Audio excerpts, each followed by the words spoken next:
Government funding for medical research is currently safe from getting the axe following a ruling from a federal judge. Erin Morgan in studio now to tell us more about this, and there were a lot of concerns about this, especially last week from the National Institutes of Health. Yeah, Brennan, Carolyn, we've seen a lot of people talking about this. Last Friday, the NIH announced that it would be limiting its indirect funding for research institutions to 15%. Now, this covers things like equipment, operations, maintenance, and personnel. In the announcement, the NIH said the agency spent more than $35 billion in 2023 for competitive grants at institutions across all 50 states.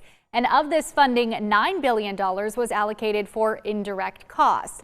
Previously, the rates for this funding were negotiated by each institution and varied across the board. Several institutions in South Carolina receive funding from the NIH, including the Medical University of South Carolina, or MUSC, which received more than $128 million in direct and indirect costs from the NIH for research in 2024. Following Friday's announcement to limit their indirect costs, several lawsuits were filed, and yesterday a federal judge granted a temporary restraining order in favor of halting the cuts.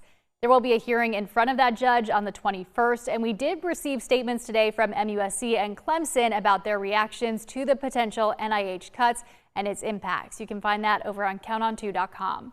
In the studio, I'm Erin Morgan. Count on 2.